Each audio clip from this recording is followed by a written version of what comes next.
What's up, cyberspace cadets? It's IRATE Prostate here. Titties. That's right. It's titty time. It's Chaos 120 Wednesday edition. So got with us tonight, of course, Miss TerraSynn. Say how. All right, and Scooby. Hey, brother. Say hi, Scooby. What's shaking, brother? All right, and Six. And Six is still away. He's making his tea. Oh, that's right. Well, so we got time to. Well, you want to do the little pre-show? You want to start out, Tara? I'm TerraSynn. You can find me on YouTube, IMVU, MeWe, Facebook, and Twitter. I also have an Etsy store, Tara and Roxy Craft. I also have a Patreon. Look, just go to Patreon and type in TerraSynn. Please donate to me. I need to buy better quality items to be able to make better quality items. Makes sense, doesn't it? All right, Scooby. Hey, you get the good stuff, you make the good stuff. Exactly. Makes sense to me. Scoob, you want to tell us what you got coming up? Sure. Well, you guys know me. I'm Scooby331. You can follow me here on YouTube.com. I'm on Minds. I'm on Gameboy. And I'm on Twitter as not Scooby331. I currently have a PayPal and a Patreon. I'm going to be trying to set them up a little bit better.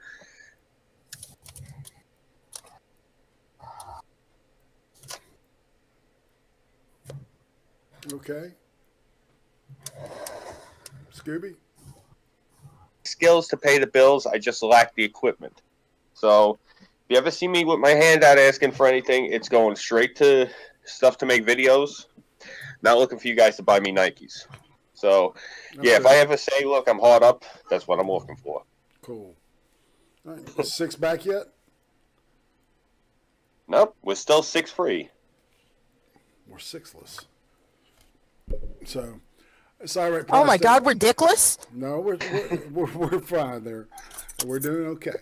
Yeah, I was going to say it's tomorrow. Big Fat Brian and I be starting at, I want to say 6 Eastern, 5 Central, and 3 Pacific.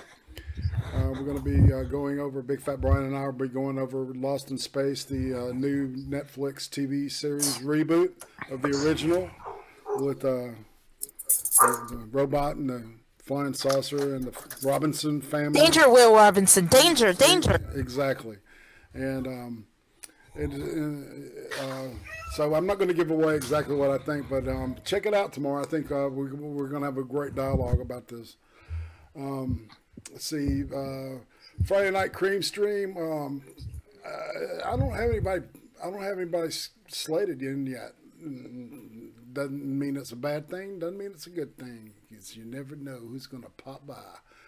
And then Saturday, drinks with friends, or also known as watching everybody get shit faced. At least adamantine. Yeah, indeed.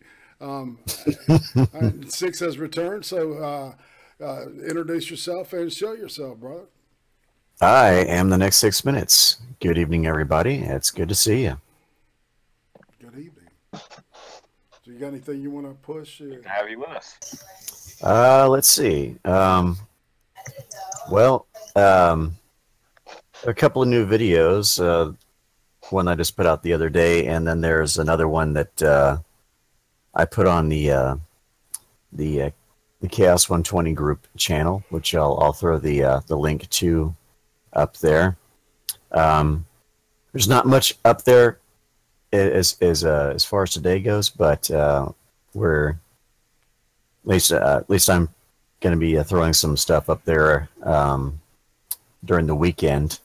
I don't know if anybody else has anything in the tank that they want to throw on. Can I ask a couple of questions? Sure. About the Discord. I noticed now that do we have like a Discord that's for the public to hang out in? We have one that's we have 2 Chaos 120 Discord things. There's one just for the hosts, and then there's one for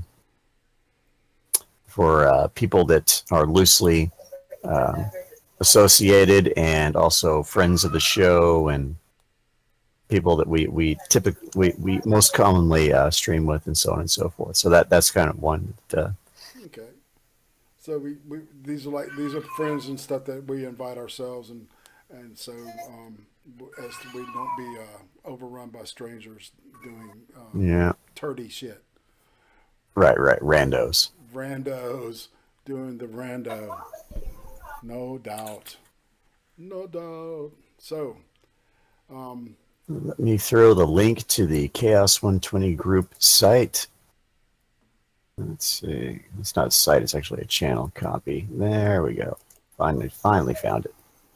Okay, this is what this is for is this is, you know, if we have just like some bloopers or B-roll or little snippets or like little skits or something that that will serve as kind of like a preview for each of our channels. We'll throw it up on this Chaos 120 group channel. So there we go. Let's see. Oops, I don't have a wrench, so I'm going to say something, and then I can get wrenched. You need to get wrenched, dude. That's that is an oversight.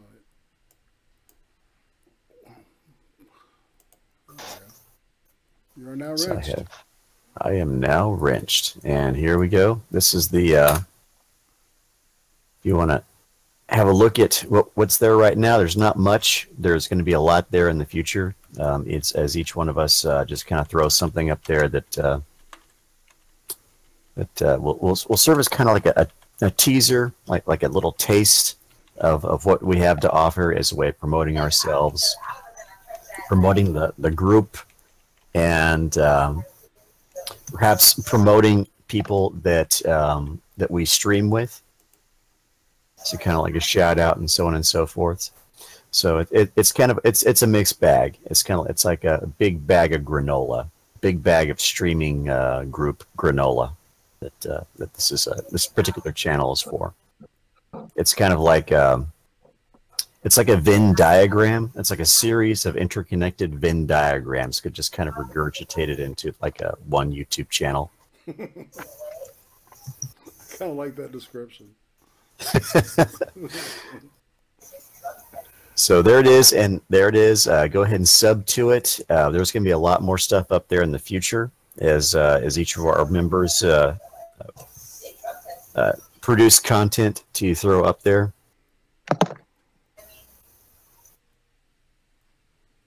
So it's going to be kind of like a bowl full of fun-sized like Halloween candy. Exactly. Now, if you want the big full-size candy bars, you got to go to each one of our channels, and we'll certainly provide links to the said channels so you can follow us there. Or what was that? Did somebody drop a bowl? It sounded like a bowl dropped. That's something crazy. No, it was actually cymbals being played. Now. You're starting a band? You know, I actually put up a minute video before 6, and maybe it would be perfect for that channel. No, sure thing. There's you know where to find the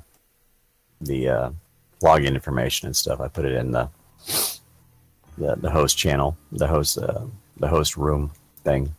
No, I didn't know. I got to look at it, but yeah, all right, I'll put it up in there because it was just like a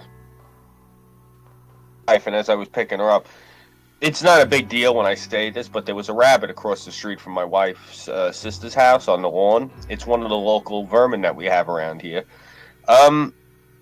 We haven't had rabbits over here for like 200 years. That's the only reason I filmed the video.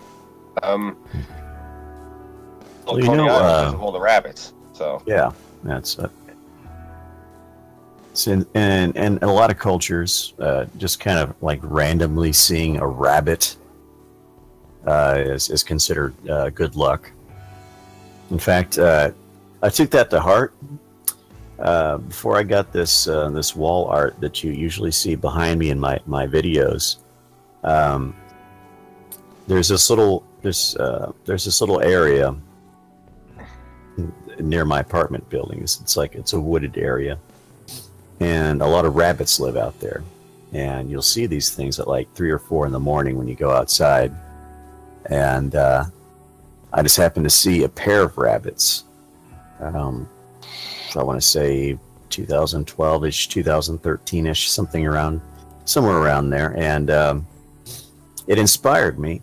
And I just happened, maybe a few weeks later, when I was going to buy these wall hangings, I happened to see this one where it has this pair of black and white rabbits, and I thought, damn. He-Man, Tappers of Grayskull.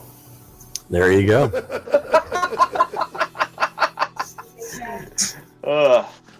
You know, couldn't have said it better myself. I'm getting ready to get rid of the noise. Wow. Yeah, Jeez. really, seriously. Hey, Goat Man. What's up, dude? Stay evil, dogs. That was for you, dude.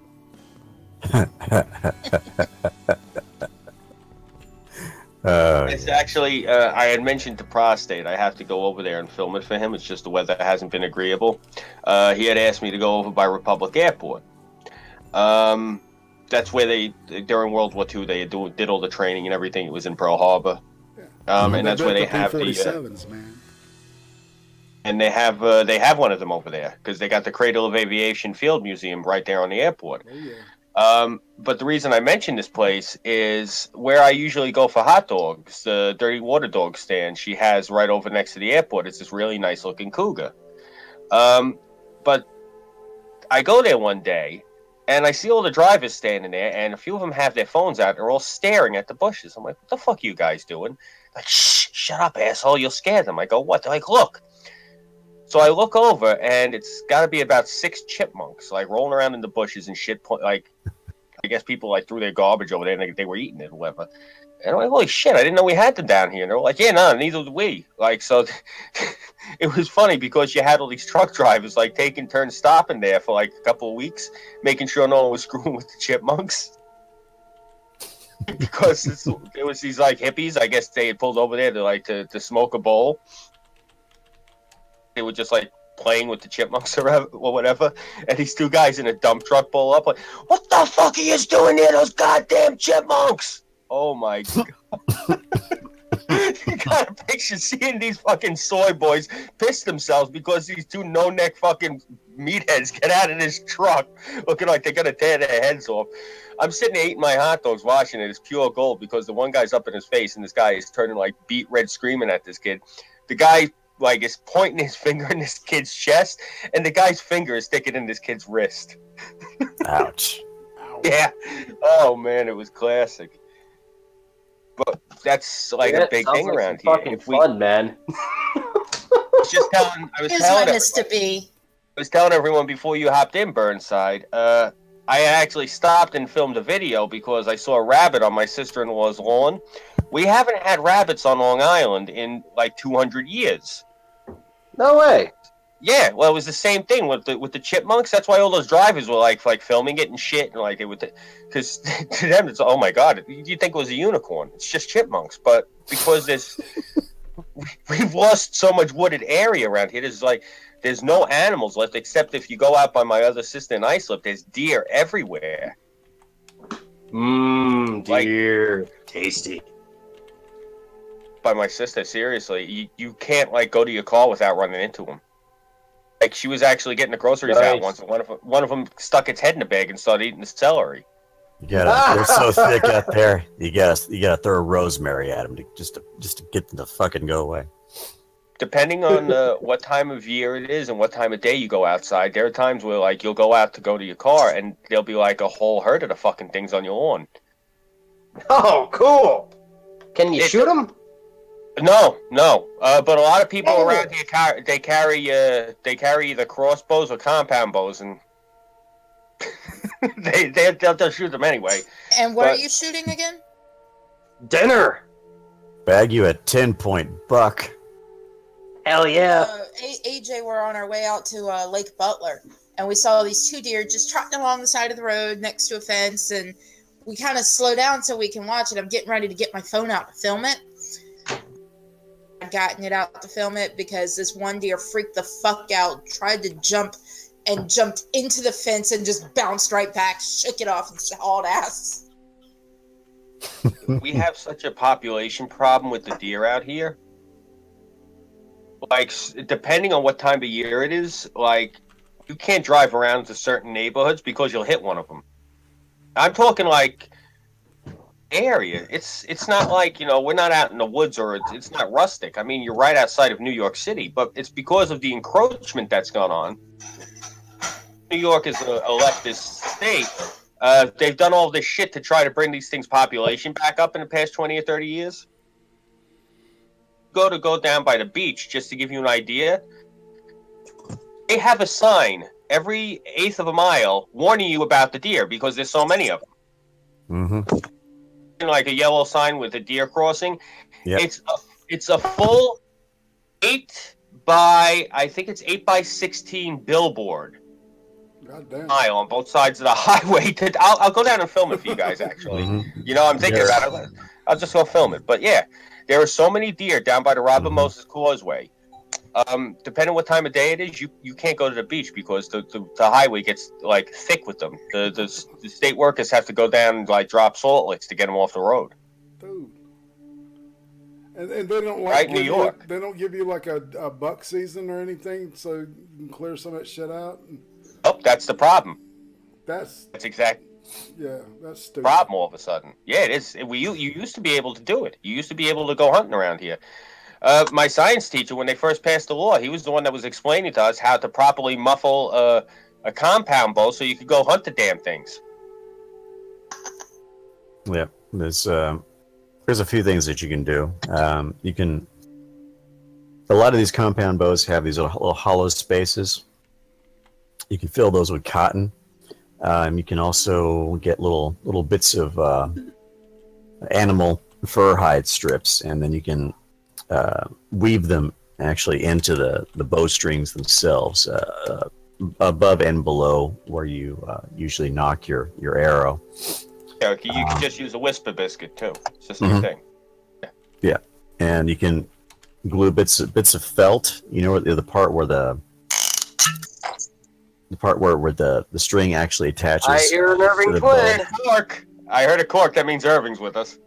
Hey guys, hope I'm not interrupting. Oh, Jeff Goldblum. Hey, welcome to my den. Oh, if you weren't before. The chaos theory quotient has just skyrocketed. Yeah. Ah, yeah. You can't even see me. This isn't fair. Dude, we just get the fucking hear you. It's here the bottle cork pop.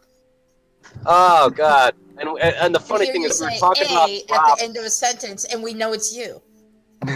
Yep. Oh Christ! God, it's fucking hysterical. Over at Rebels, we're talking. We need drops for shit, man. We need drops for shit, dude. On Chaos, we don't need drops. You just pop a fucking cork, and everyone knows it's Irving Twin.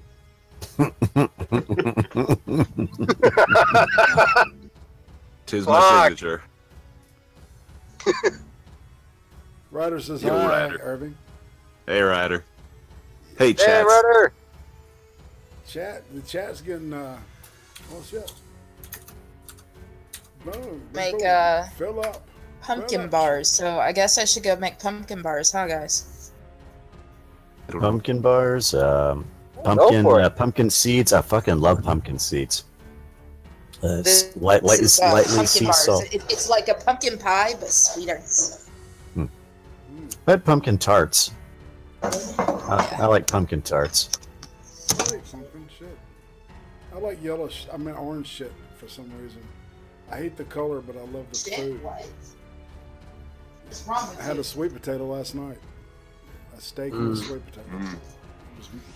It was as big as a fucking football.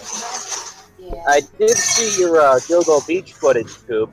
If I ever come up there to New York, you gotta show me a couple places like that, because over here in Kazakhstan, there's a lot of places where we actually have genuine nice graffiti that's not gang related.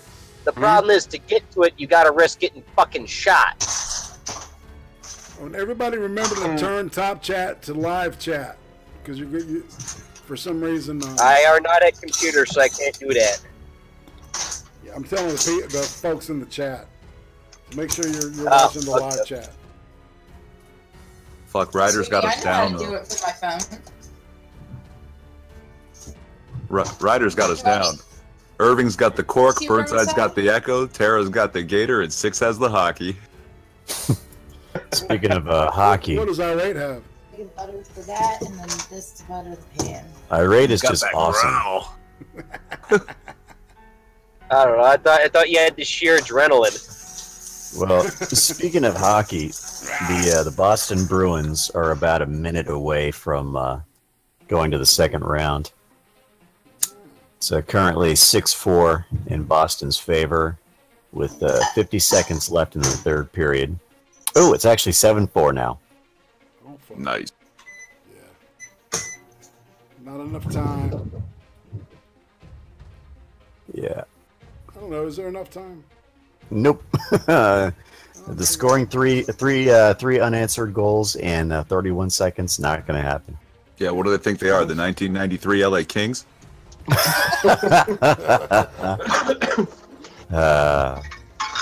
McSorley, we got to measure your stick. I fucking love that. That was hilarious. He's got a penalty for an illegal stick. That was Stick. I swear I heard dick. Everybody say hi to Freedom. Say it. Go. Freedom. Okay, but can I just say it the regular way? Hey, Freedom, how's it going? Freedom. What's up? Not say it the regular way. You have to sing it. You know, you said McSorley's for a minute. I thought you meant McSorley's Ale House in Lower Manhattan. Oldest bar in America. Rat's Nest. The oldest bar in America. It's fitting that it should be an Irish bar. Adam Teen. How's it going? Well, check it out. What's up, Sir Ad? Looking forward to Saturday. And Pinot Nice. Hey, Sex. I cut out a little bit earlier, but did you say a guy got a penalty for a foot in the ass? No. Golly. Marty McSorley. They caught him using an illegal stick that had too much of a curve on the blade. So he got a penalty for that, which cost them a goal. Oh, okay. If I recall right. It cost them a goal, right? I honestly don't remember. That was a long time ago. But yeah, he did get that, and it was hilarious. Okay, so it was a curved stick to the ass, not a foot. Okay.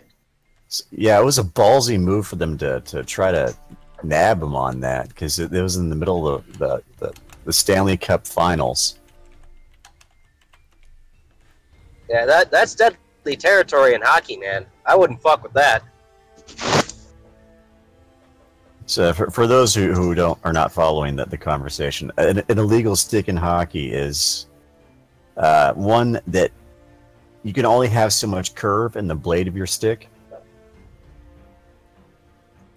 So if you're caught with 30 degrees, right? If I remember, something like that, yeah.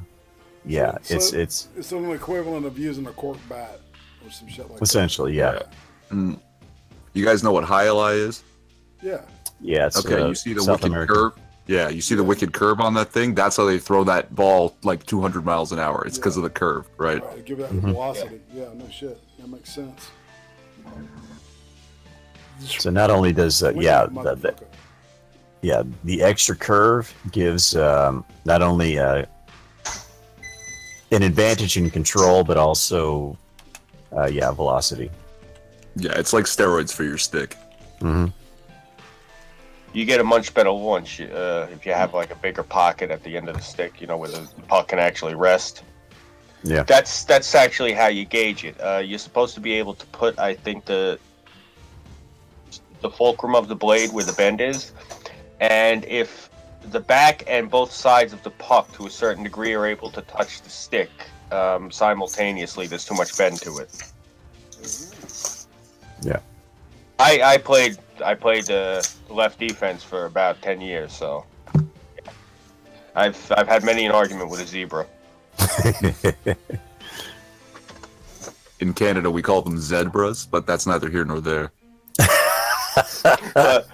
In New York, we call them assholes. I was being polite. Yeah. Well, it is official. The Boston Bruins have eliminated the not favorite team of Irving Twin. I repeat, the not favorite team of Irving Twin, the Toronto Maple Leafs. The Leafs have choked again. Yay! Put the Leafs in their proper cucking position, like their prime minister.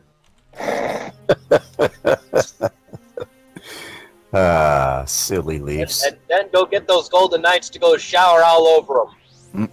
Silly Leafs. The second round is for the Boston Bruins. How are the Knights doing? They're still in it, right? Yep, they're going to be playing the San Jose Sharks in the second round. Yeah, they swept, so they've had a long rest. Yeah. Oh God, I so want to go to Vegas for the Cup. I really hope it goes down. If the Golden Knights actually win this, I'm going to have to make a special meme for them.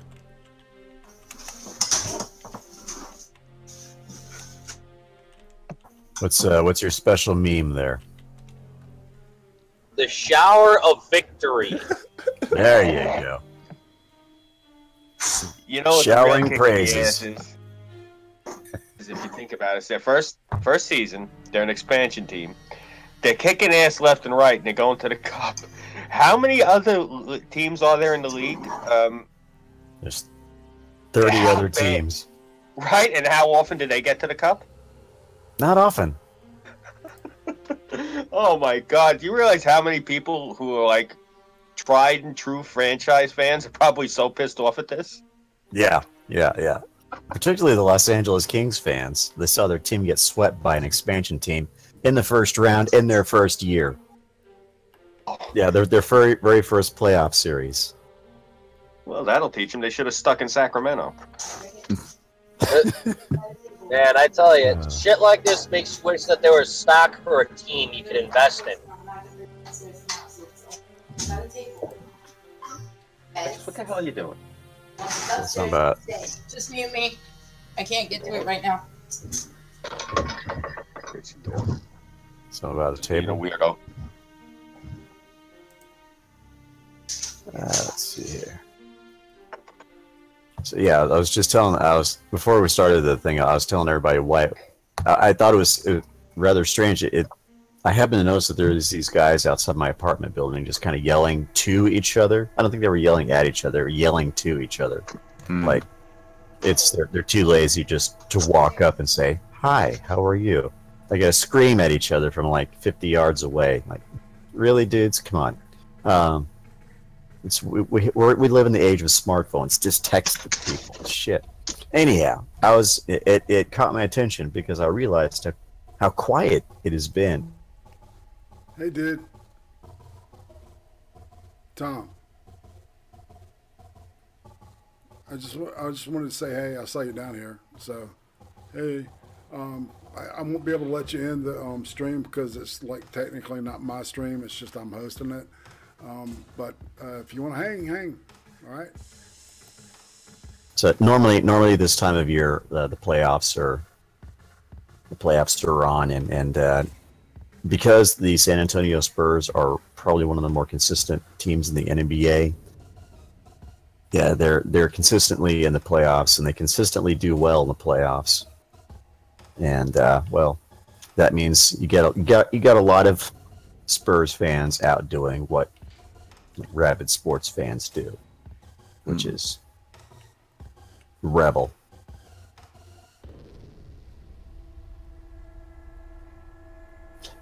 So Irving, Yes.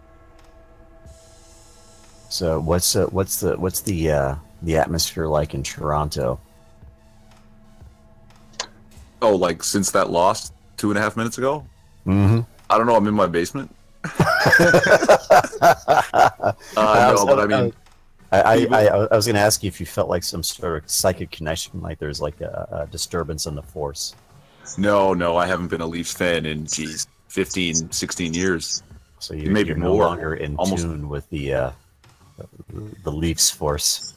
No, but you know, at work, a lot of people are diehard, and after, geez, how bad was it? Was it like 3-1 at one point for the Bruins? They'd kind of lost hope. So I wasn't hearing much about it. No one said, "Oh, got to get home and see the Leafs today at work." So they weren't really. Yeah, they didn't have high hopes for this. And hey, I'll tell you something awesome though. You updated before the NHL.com did. Really? Yeah, man. Nice. That must be that must be my gypsy blood. My gypsy blood. I'm prognosticating. Your first and best source for NHL news. The next 6 minutes. The next 6 is supernatural senses. And this NHL playoff break brought to you by the next 6 minutes. Wait till I get my check. Yeah. Oh man! And I'm drinking this wonderful lemon and cinnamon spiced tea. It's quite nice. Sounds like I could use a hit of bourbon. That would be perfect. I don't happen to have a bottle of Jim Beam at this particular juncture. And Applejack doesn't quite have the same. Doesn't have quite the same thing that I need. But I would really love some fucking eggnog. That would be so badass. Jim Farrell, did you really eggnog lick definitely the sounds show good. and then share it? Come on. Lick and share it. Oh my goodness.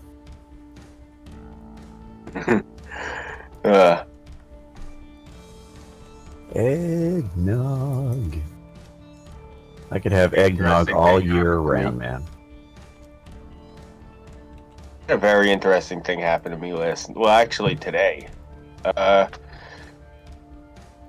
you remember at the end of the stream, I brought up that, what's her name?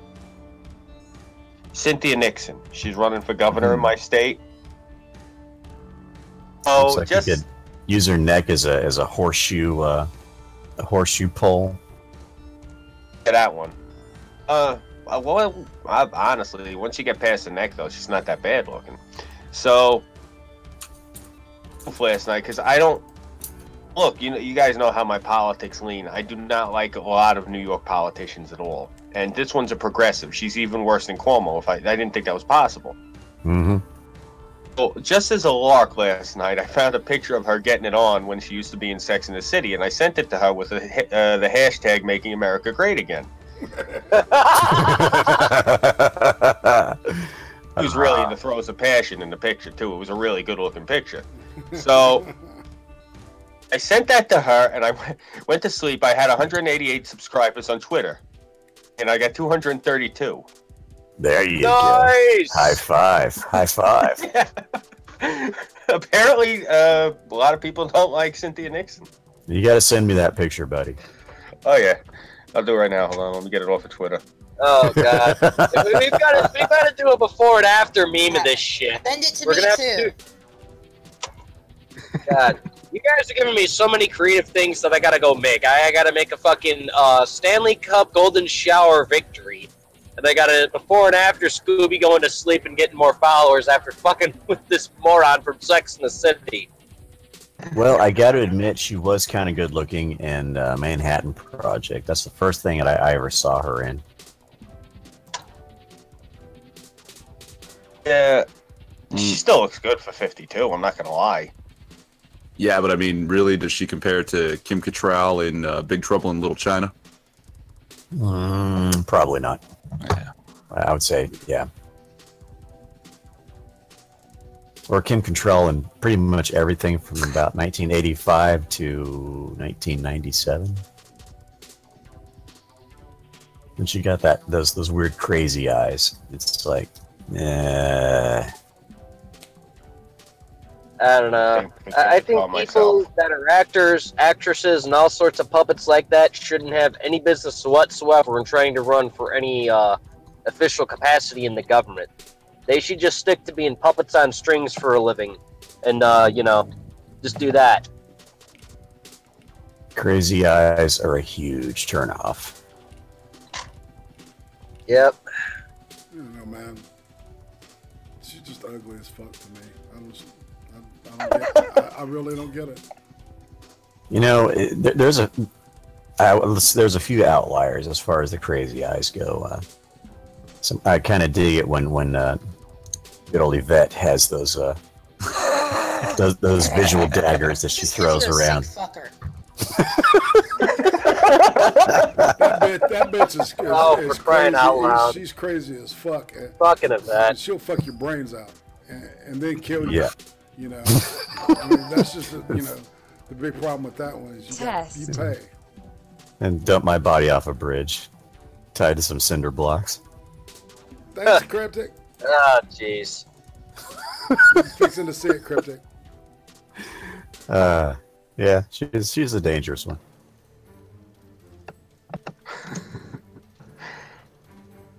I sent it to you. It's in the I sent it to all of you on the stream. It's in the Chaos 120 streams lobby. Oh boy, that's some New York politics right there. Oh joy. Well, take a look at that. Let me see here. How do I work this thing? Reaction.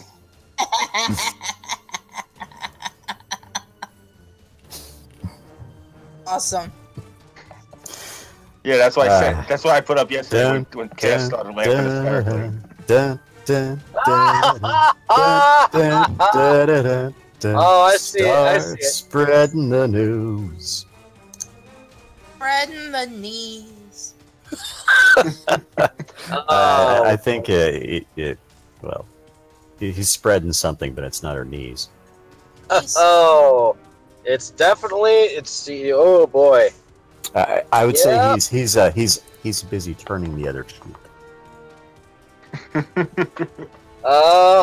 Depending on what way you look at it, I think he's spreading them. He's definitely spreading something, all right. And it's definitely making a good lower part of the body move. You might say he's a cheeky bastard.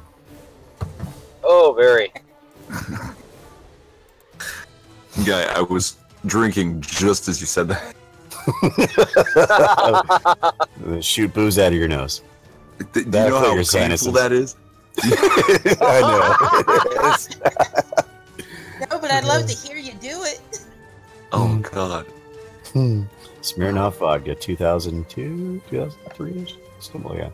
Anyway, It's ironic too. This redhead was always my favorite on that show.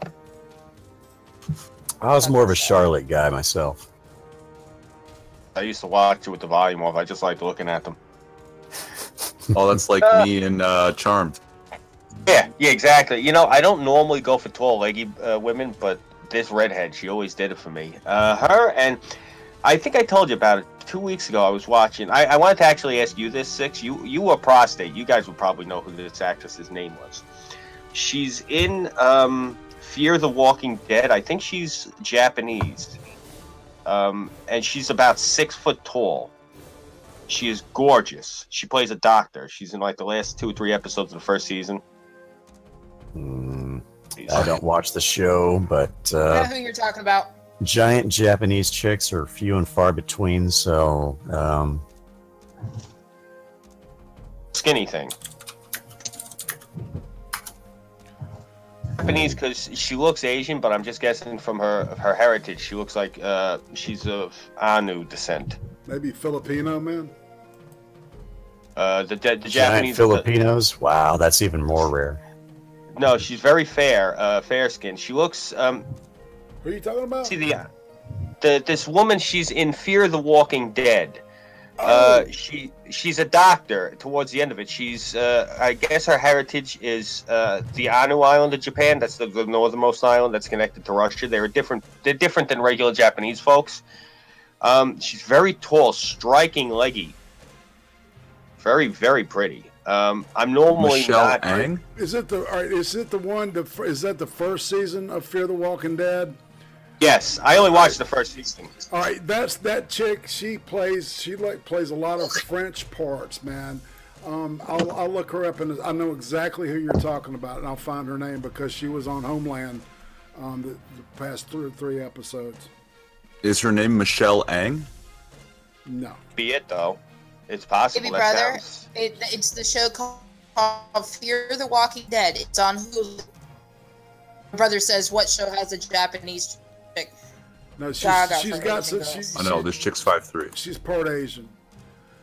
Yeah, she's definitely. You can tell. That's why I was saying she. I was just guessing, because the Hanu people. Those are a lot of the Japanese actors who play samurai who don't look like normal Japanese. That's actually what they're called Hanu. That's ANU, and I only remember this from all the shit about the samurai over the past couple of months. But What I'm was the looking at character's name?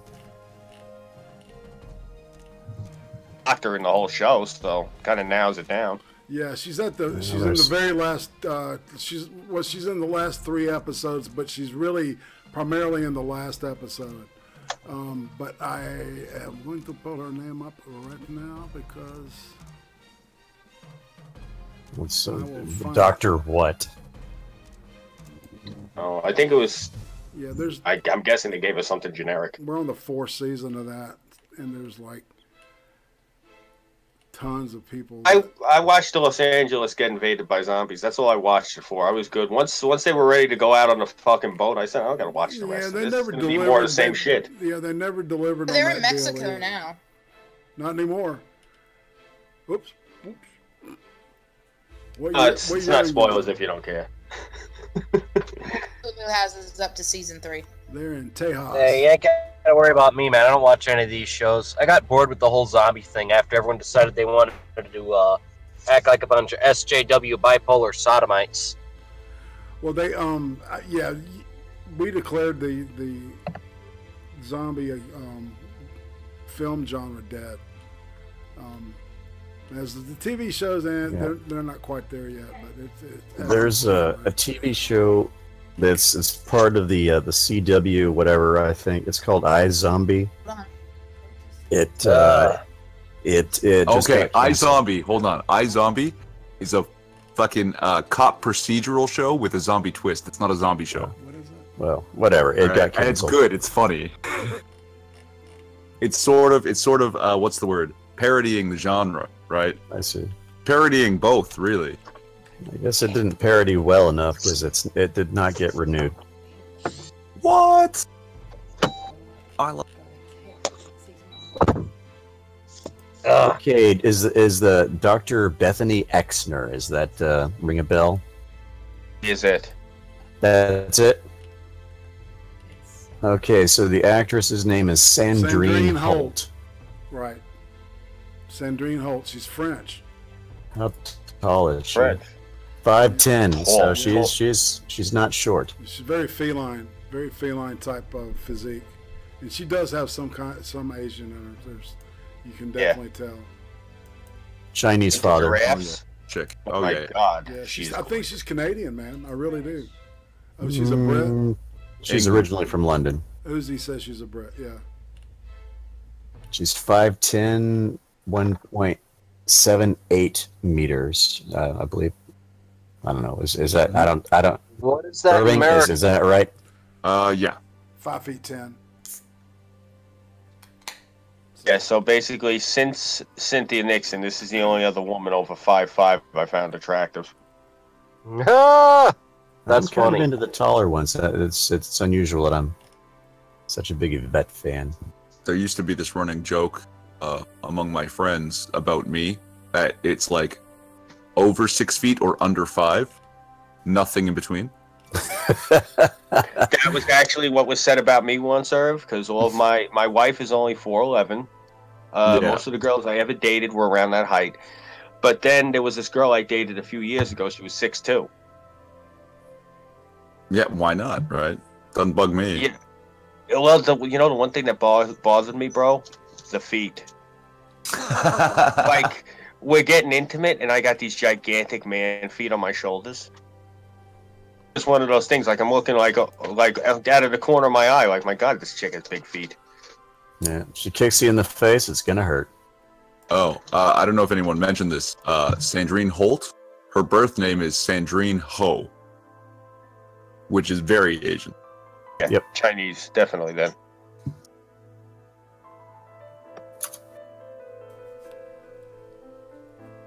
I've seen her in something fairly recently, She's in and all it wasn't. kinds of shit, man. Yeah, she keeps It popping wasn't. up. Yeah, it wasn't okay. zombie related. Here's what you were talking about, Irate. Her parents moved to Toronto when she was 5. Yeah, I saw her in Terminator Genesis. That's where I remember her That's from. what she was in. Oh, and Resident Evil Apocalypse. Oh yeah, and she was. I saw Ballistic X versus Sever. That's what she. That's another thing I remember her from. Yeah, she'll play hitman or hit person type character, either an assassin or some kind of government asshole or corporate asshole. Hatchet person or some shit. She's really getting typecast in that kind of role. So, Yeah, But you she get was work where you get Pocahontas, it. man. Okay, I'm back. she's Pocahontas. Yeah. Well, I'll be down. Back in '95, she was Pocahontas. The voice? No. I think it was live action. Pocahontas the Legend. Look at her face. She could do Pocahontas. She could do, I actually went with a girl in Utica, New York back in '98. And this isn't me doxing the girl so much. This is me giving her a shout out because she knew me as Scooby. That's literally like if she'd seen me, she'd be screaming Scooby, not my government name. Her name was Tony. Mm-hmm. I say this because she was a very good friend of mine. And she lived on the reservation upstate. She was a native. And she looked, exactly like the cartoon drawing of Pocahontas. Girl. Cool. Best dancer I've ever met in my life. And I say this as somebody who came from a Sicilian family. Those people eat like they can, they're going to get shot in the morning. My God, I have never seen anyone put it away like a Native American. Fucking moose stew and bannock, baby. Just, get at They it. could eat. God bless them, they could eat. I sat there watching them in shock. They had 6th. Like, they went up for a 6th helping, and afterwards, like, they went back up again, and the chef's like, look, I'm sorry, we have to cut you off. And they were like, oh, how come? They're like, shift coming, like, another, there was like 2 hours of dinner. It was only the first hour. They're like, you've already each eaten 12 helpings between the 2 of you. They said, there's not going to be enough for the other students. Mike. Point? And you would think the way I'm describing them, the guy was barrel chested, and she looked like she could have went out for the Olympics. They could just put it away like there was nothing to it. It was amazing. I hate saying this though. You can see how they lost the country. Nicest people you'll ever meet are Native Americans. Really nice people. Yeah. Just make sure it's a cash bar.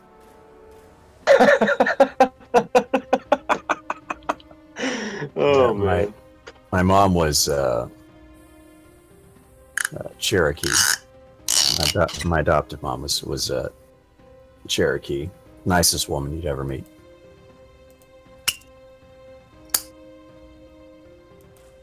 I'm surprised people that come from a warrior culture, they tend to be very peaceful. Hell, look at my mother's family. They're Celts, the Irish, and they beat the shit out of each other at the drop of a hat. I didn't see that once on the reservation. Those guys were drinking.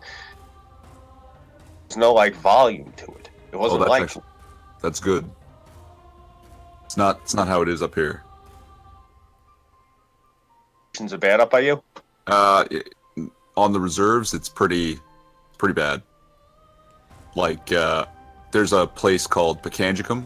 It's a reserve. It's all of 2,000 people. It is the suicide capital of North America. They have into the dozens of suicides every year, and somehow managed to keep the population up to 2,000. The rates are insane. And yeah, there's a lot of, like, even though they're dry reserves, people find a way to drink. And if they can't find a way to drink, they'll huff gasoline or spend as much as $300 on a single oxy to crush up and snort. Like there's so little to do on these reserves and seemingly no way out that it's very, very bad in a lot of them. Some of them are better than others, right? Like there's one maybe 45 minutes outside of Toronto, so it's not even separate. Like you wouldn't know you were driving through a reserve. You're just driving and, oh, look, here's a little small town with some, and then you're back into the farms, and then you're back in another city, but it's a reserve, and they do good business, and they're not far from the city. There's ways to escape, you know? But somewhere like Canada, there's no roads that go there. You have to fly in, and if you're there for the winter, you're there for the winter, right? Planes won't fly and land in the winter.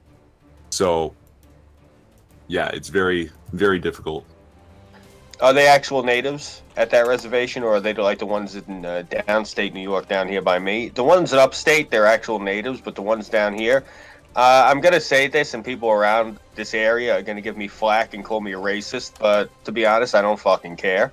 The reservations down here are all black. Okay, no, these are proper Ojibwe and Iroquois people. Okay. Yeah, they literally took over their reservations, and you know, like let's say there was like 10 of them left, a couple 100 moved in, married all the women, that sort of a deal. Right. They actually will have the balls to sit there with a fucking feather strapped to the back of their head, like it makes it authentic.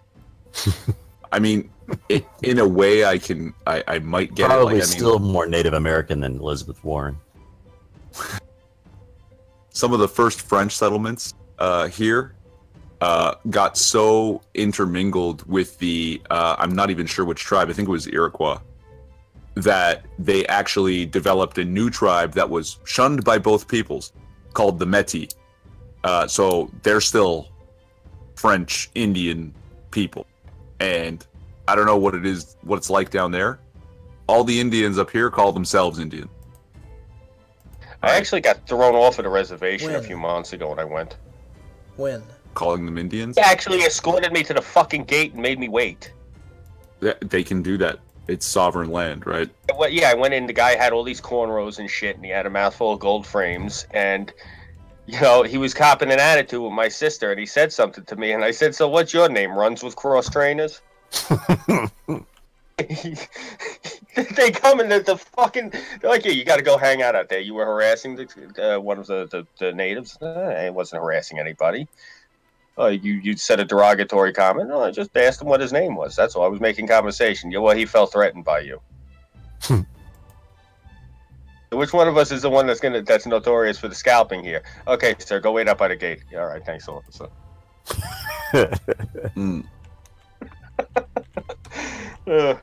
I wouldn't do that to an actual reservation. The guy's wearing a fucking Tupac shirt, and he's got the fucking French braids and shit in his head. Come on. No, you're not a native. You find your... Hi, how you doing? I'm an Eskimo. There was snow on my roof. That's what we're going to go with. I mean, yeah, fuck, sure. Well. Asshole, Suvi. I am. I admit it. I have a shirt that says it. Let's see. We got Oklahoma reservations. The actual natives. But, come on, you got Clovis Jackson here, and he's playing that he's running deer. No, come on, I'm gonna pull his card. That's just how I am. It's actually funny though that you have black people being natives. I don't know. Maybe they do have native descent, right? But whatever that means. Mm-hmm. But what's strange? It's been swallowed up at this point. Right. What I find weird is that you know how there's a lot of statistic things with the black community in the U.S. Right, crime-wise, in particular, drug use, single motherhood, that stuff. All those stats are basically identical up here, but not for black people, for the Indians. And yeah, a lot of it I think has to do with being and feeling trapped out on the reserves. Yeah. Oh yeah, it's the reserves are the cause of it. I agree with you 100%. Look, that's not genetic. Yeah, exactly. Let's get it. Let's break it down to brass tacks. And again, it's not every single Native American tribe in the fucking continent, but the majority of them were nomadic. If they weren't in their longhouses, they were using teepees and things of that nature.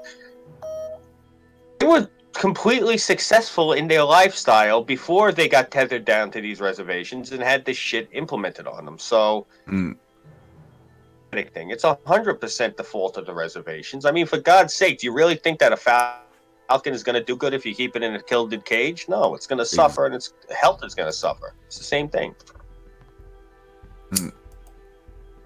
But this way, what you're looking at, we're looking at here with the natives. I'm sorry, Irv, I didn't mean to cut you off. No, go ahead. Natives, has been going on for about maybe 400 years or so, give or take a few decades. What happened with us, thanks to Christianity, this has been going on for about 2,000 years. And it was a lot more violent the way it was done to us over there. Our spirit, our individuality, it got crushed out of us. The church pulverized the humanity out of us. Past 200 years, I'd say, Western civilization has been recovering from the copious raping it's been handed at the hands of the Catholic Church and at the Protestant Reformation afterwards. The whole thing is we've bounced back from it, and now we're seeing the natives are slowly starting to do their bounce back within the past couple of years. They're starting to get themselves back on their feet, and it's a sad thing. Basically, I tell people all the time, when I've had this conversation with a few native people, and they say, well, you folks are evil, and I tell them, no, what you're looking at, I said, this is systemic. I said, this is people in power crushed an entire population, and that population went across the ocean and crushed another population. I said, you're looking at something, I said, it goes all the way back. I said, there's hundreds of years to it. I said, it's not that it's evil. I said, if you look at the European history, before the advent of the Holy Roman Catholic Church, they were running around in war paint, were living like Native Americans, they were living like people in Africa for the most part. Then the Romans showed up and they fucked up everything. Down to. Yeah. See, so but I actually did a video on this idea about the like natives and Europeans in Canada. And the basic gist of it is that it didn't require any malice on the part of the Europeans. It probably didn't take malice on the part of the Romans. All it took was a huge technological difference on one side and a little bit of stubbornness on the other. That if you don't want to adapt to these new things, right, you're going to get steamrolled. You know, if you don't want to go out and become an engineer and you don't want to like learn some computer coding, well, guess what? You're going to be doing a minimum wage labor job, right?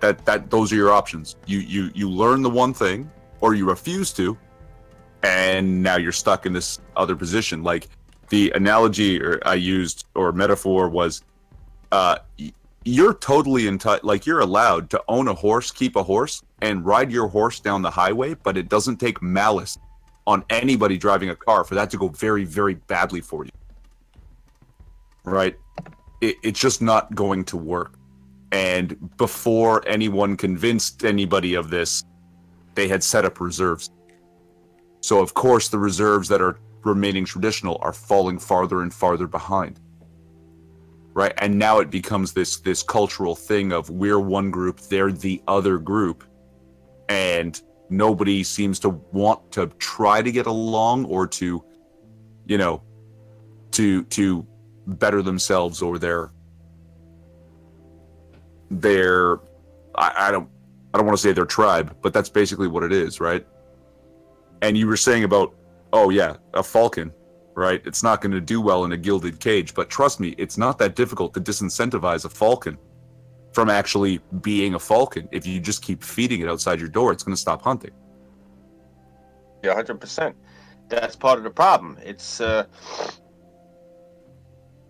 you know, the thing of it is, the point I was getting at before, if you look at our history, it's because of how far away it was to a lot of us. You know, a lot of people, I hate saying it, we do have a tendency to neglect it, but if you look, after the church first got their foothold, a society I'm talking an entire continent. When I say we, your ancestors are of mine and everyone else in here who is not basically black or Chinese. It affected all of us.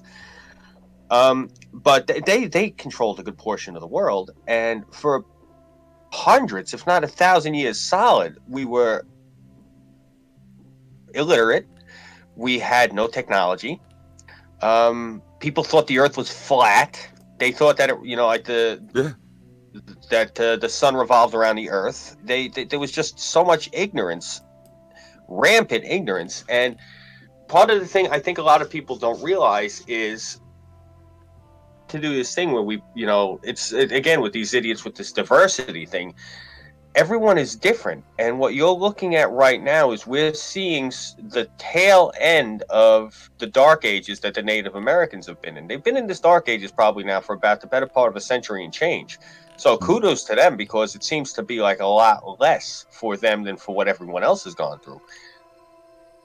Point in history, so there's technology and other things to help them move along better than anything that we had. But I digress. The point is, what you're seeing now is the beginnings of these people trying to pull themselves out of this muck and mire.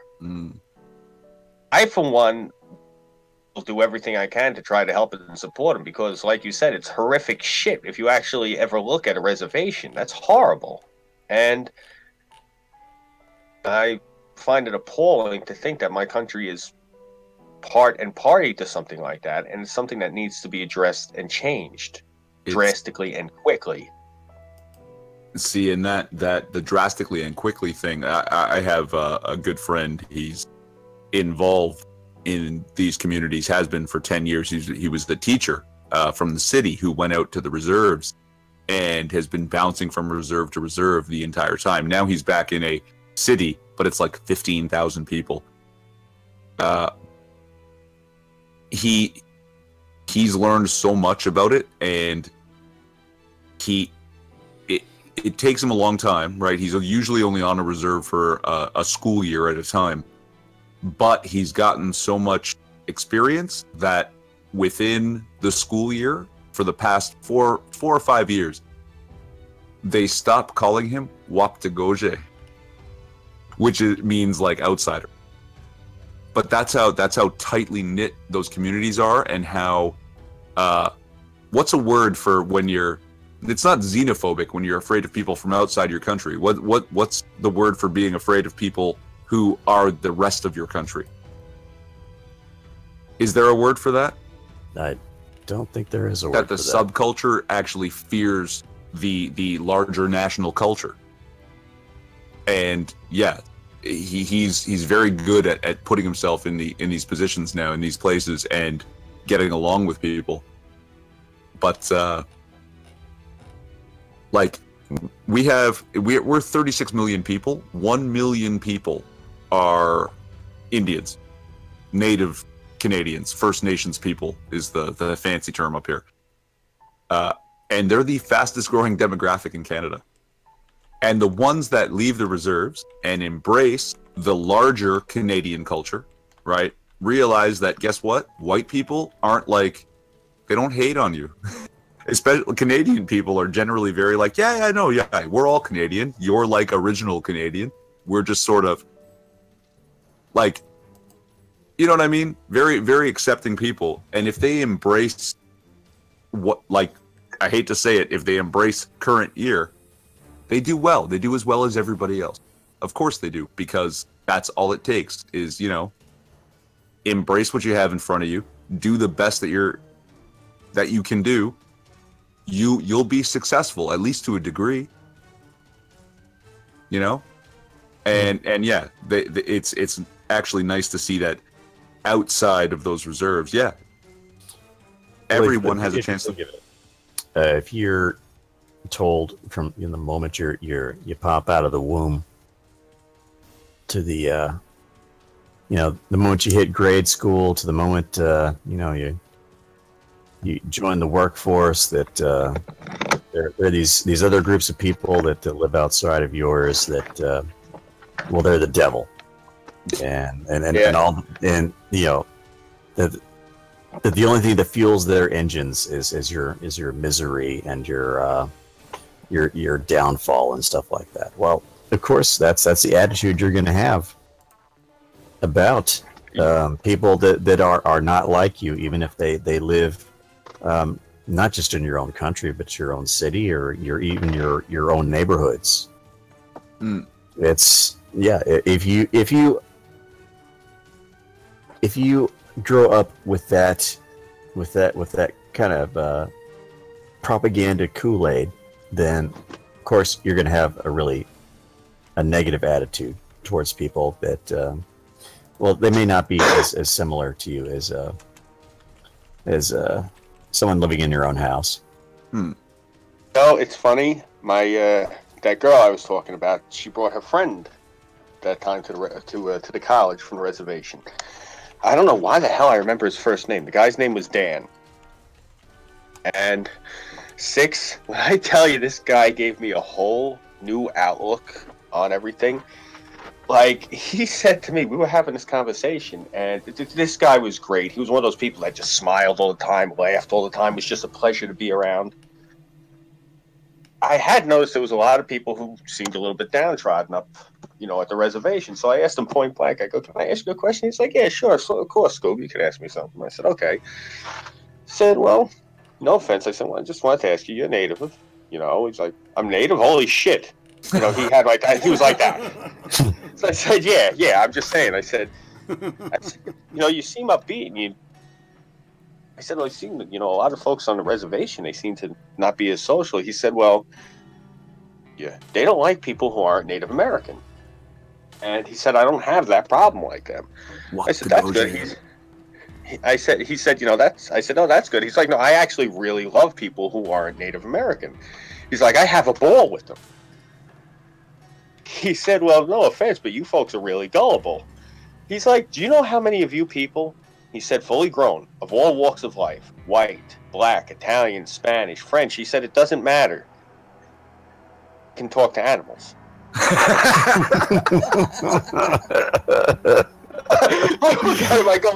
like that. Do you know how often, he said, I'll see a couple of people, he says, and they'll be standing around, they'll be just talking or doing something. He said, and I'll go over to, he's like, it'll be like a cat or a dog or something. He's like, I'll go over and I'll lean close, I'll pet the thing, and it starts wagging its tail, and I'll come over and I'll tell them that the thing told me something. Their eyes get all big and they start talking to each other. Oh, thank you so much. He's like, the fucking thing didn't tell me anything. They don't talk, they're animals.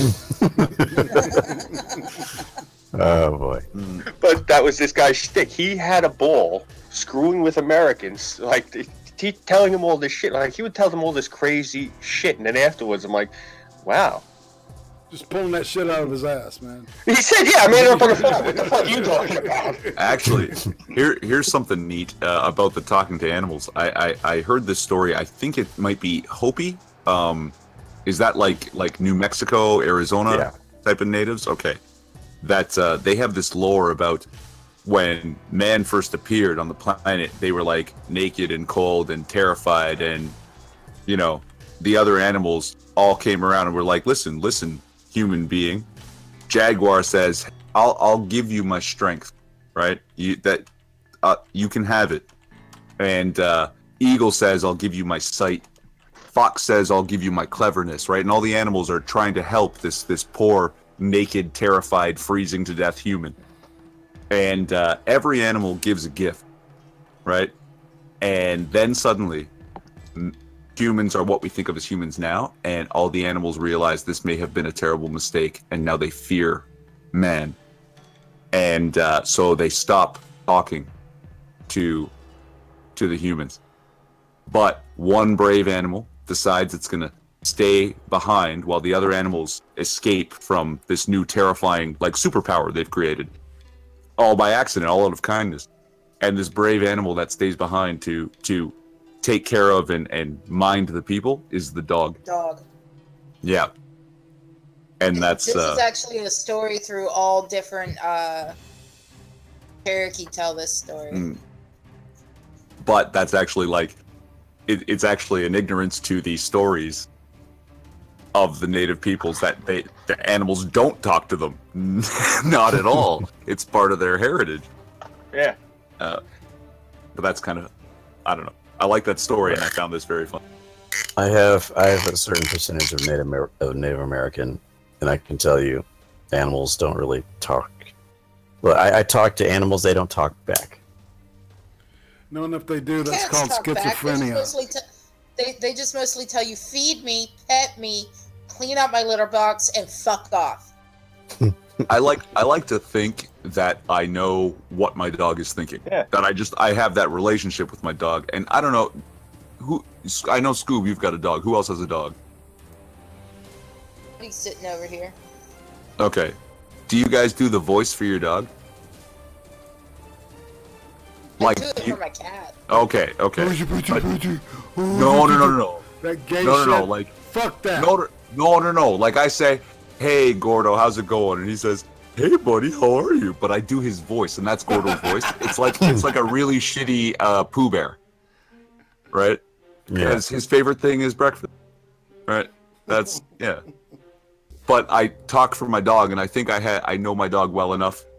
Like, you know, like, oh, PETA and fucking Sarah McLachlan are like, for those that Death Hyrukin is like me.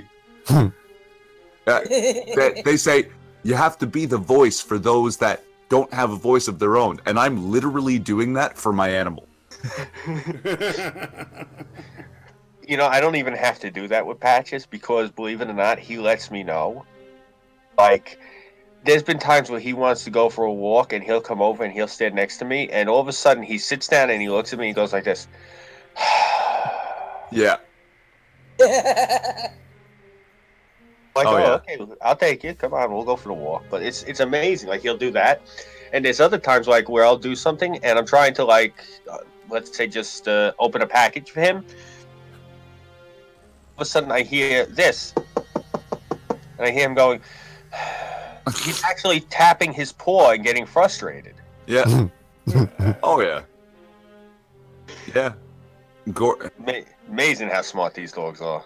When I come in the house, right, because I moved in with my mom a couple of years ago. I come in the house now from work, and my dog comes to say hi to me, but then he runs to my mom, wherever she is. And he's like, Mom, look, he's home. Why aren't you wagging? Come say hello. Like, he's like trying to teach her how to greet someone at the door. And just, yeah, like, I don't know. Dogs are great. Dogs are the best. Dude, you should be like neck deep in pussy. I mean, what the fuck is wrong with you? You need to hit the bar right now. Go out. I mean, Hey. dude, you got a great stick. You're good looking. Thanks. You know, you got a dog. I mean, shit, that's instant chicks, man. Let me tell you, we go to the dog park, and my boy does his job, all right? He makes friends with the hottest women, and with the hottest women's dog. And then I meet them, we hit it off, having a great time, and in 10 minutes, invariably, this is my boyfriend. This is my husband. He's doing his job. He's doing his job. But guess what? The good ones who love their dogs are taken.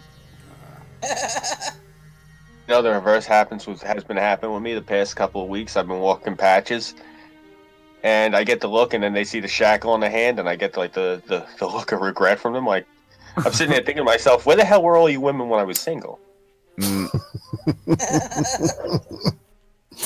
Exactly. And hey, IRATE, I appreciate it.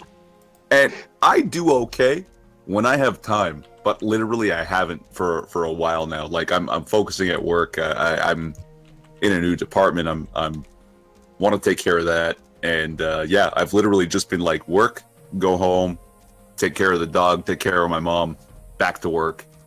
And that's okay for now. You know, I'm happy with that. I'm doing well. I'm doing right by me and mine. I predict you'll find your wife within the next 6 months.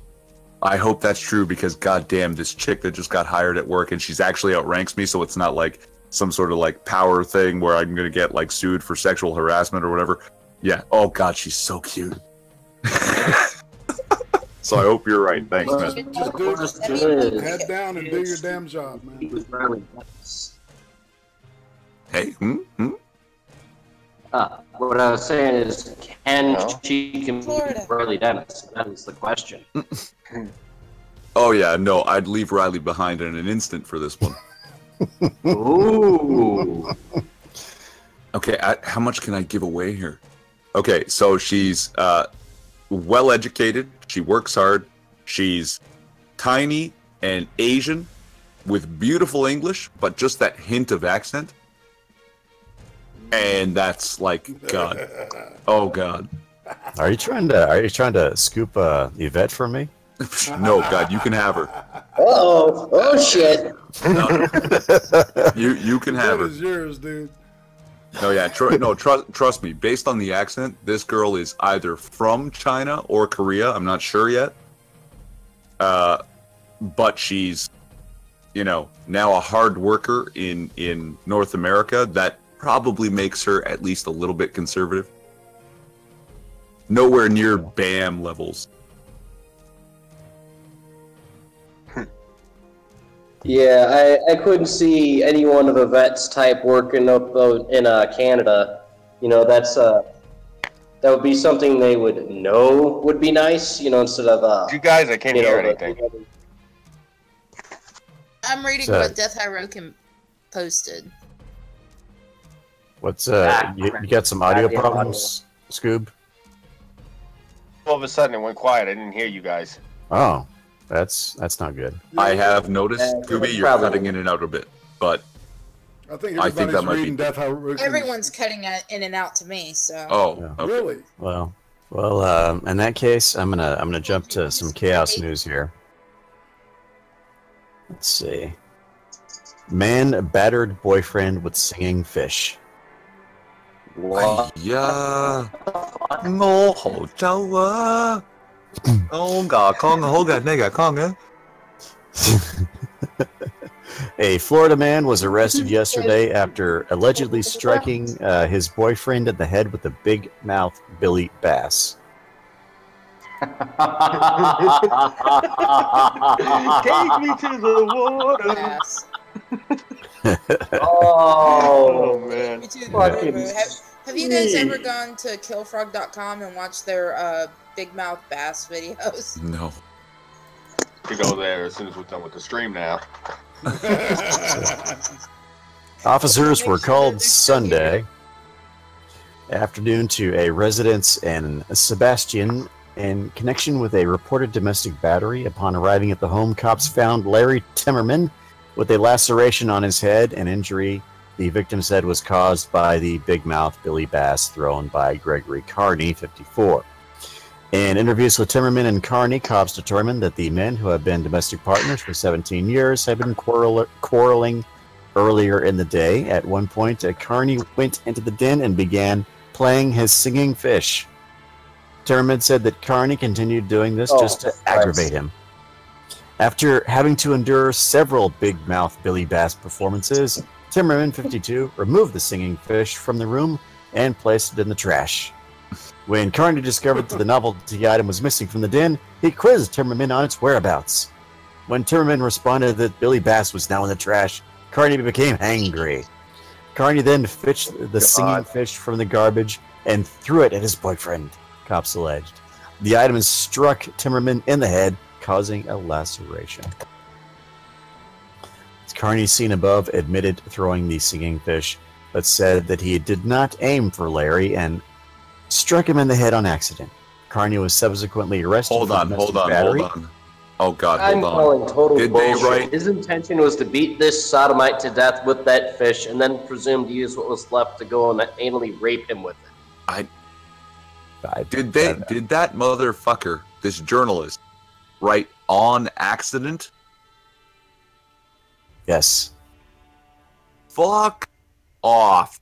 On the bright side, Death Hirokin is right after your dry ass Heart 6 when he wrote, "Why did the man catfish him?" I think he probably catfished him on accident.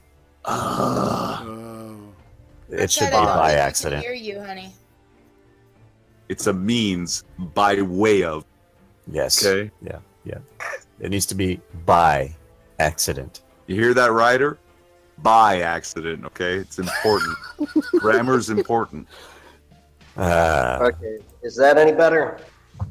Yeah. Yes. Okay. Fuck Sorry, yeah. I had to reconnect. But He started talking. We couldn't hear him. Okay, so I'm going to read it how it should be written. Carney, seen above, admitted throwing the singing fish, but said that he did not aim for Larry and struck him in the head by accident. Carney was subsequently arrested for domestic battery at misdemeanor and booked into the county jail, now free on $500 bond. He is scheduled for a May 15th arraignment. Timmerman declined medical treatment for his injury. Let's see. An arrest affidavit does not indicate whether the cops confiscated the big mouth Billy Bass as evidence. That would be a very loud evidence room if that were the case. God. All right. So, and I just looked at killfrog.com. The website's down. The guy can't afford to keep it going. oh, that sucks. Okay, so this guy tried to beat him to death with with a big mouth bass. No, he threw it at him. Well, he should have tried to beat him to death with it. That would have been funnier. Is he? Yeah, dying as he's hearing. Take me to the water. Take me to the river. Oh goodness. Let's see. It's great. It's absolutely hysterical. So what are Subway sandwich places like in Gainesville? Like they are everywhere else, full of teenagers. Okay, I have a question. Does this have to do with a woman being drunk and slashing tires? Nope. This one has to do with a woman who may have been under the influence, throwing mustard and ketchup and mayo at cars. What in Specific the flying car? fuck? Let's see. Sheriff's deputies arrested. What? Please say her name. Sheriff's deputies arrested a Subway employee after a car was slathered with sauce and jalapenos outside the restaurant at Tower Square Shopping Center in Gainesville on Sunday. That store that the ex that keeps trying to get me back, he was there that night. It was like a whole sub on my car, said the Nissan Altima's owner, a Subway regular who had parked near the restaurant but didn't go in that night. The customer, and a man in his late 20s, asked not to be named. Anne Julian Tribbiani Rosenogle, Rosenogle,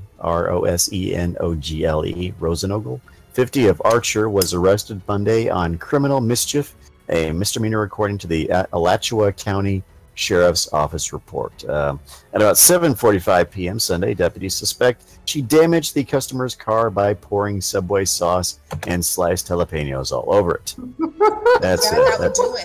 That's a spicy Nissan. The car also had 2 punctured tires and a bent license plate. Just Sliced tires. Bent out of shape. The customer said Tuesday that it was more than one sauce. It was lots of goo, mustard, mayo, Thousand Island dressing, and hot sauce. Sounds like she tried to have food sex with the car in a violent fashion. Well, drunk employee. Plus a gallon or so of peppers loaded on it. What really bothered him, though, was the damage to his tires. Tribbiani Rosenogle, who said she cares at home for 2 people who use wheelchairs, was reluctant to talk with a reporter about the case, insisting that it wouldn't do any good. Finally, she would say on record that she didn't slash the car's tires. Quote, "I didn't have that in me to do that," she said. Well, how the fuck did they get slashed? Anyhow, another employee was behind the vandalism, and he was fired but not arrested. Mystery solved. The only thing I did was put mustard on it. That's it. The car's owner said he had parked behind the restaurant to go to the gym. He said that Tribbiani Rosenogle and another employee were sitting there off duty and appeared to have been drinking. Tribbiani Rosenogle said she wasn't drinking alcohol, just Coke. Bullshit. Right. They spoke briefly, the man said, and when he got back, the man said he saw what had been done to his car. According to the arrest report, the store manager provided deputies with text messages from another employee saying that Tribbiani Rosenogle was dousing a customer's car and she needed help. Surveillance video shows her carrying the sauce out of the store. The well. Wow. Other parts of this. That is a waste of good hot sauce. And jalapenos. So, I'm telling you. They want to have food sex with that car, man. Violent food sex. was quote unquote drinking with her. Let me put it this way: this chick, he had said no. You know, I'm just gonna go home. She would have been like, "Okay, tomorrow you're fired." He wouldn't have had a job. Okay. So I didn't quite catch all of what you said because you were kind of blinking in and out. Force fed him the liquor. Now, I was engaging with the chat, so basically I heard something about entire Subway sandwiches on somebody's car. Yeah, she poured a crap ton of sauce on the car and an entire gallon of jalapeno peppers, and jeez, the other guy was bending shit and slashing tires and. Okay, that's a little extreme. Yeah, but I understand the urge, and let me tell you, I've got a great way. It only works in the heat of the summer. Some guy, ironically, we were both trying to pull into the same parking lot where you go to pay tickets, your traffic tickets. And this guy drove like an asshole, cut me off when I had the right of way. So I parked near him and let him go into the building long before I did, and I took the remainder of my hot chocolate, and in Canada you can get 24-ounce hot chocolates. I don't know how it works where you guys are, but I basically covered his entire windshield with it and let it bake in the hot sun. Nice. Yeah, it basically turns back into chocolate. And yeah, so in the summertime, you might not always have your ice scraper, which is what you're gonna need to get that shit off your windshield. It will crust. It will crust. Yeah, it does no damage to the car, but you can get your frustration out and cause somebody else a whole lot of crap, the same amount of crap they caused you, without actually doing any proper. It's. Remember this. Hot chocolate on a windshield in the hot summers. All right. So I was reading, I read that entire article, and I didn't really get a sense of why they did this to this guy's car. Crazy bitch? Yeah, I just being drunk, stupid, and angry at other shit, and this guy's car happened to be within arm's reach. It's like, well, I think we're missing the one key thing. Florida. Don't need fucking logic. It's Florida. Copious amounts of drugs and people that have sex with alligators and violently masturbate in the street naked. I'm sure it's not too far of a stretch to just go and say, all right, I'm done with working today. Before I end my shift, I'm going to have violent food sex with the nearest object. Oh, wait, I'm in the drive-thru. Yay, all right. Once that customer's done, I'm going to have violent food sex with their car. All right, come on, Janie, come and help me out here. I'm pretty sure it's just as normal as using the bathroom for, Florida.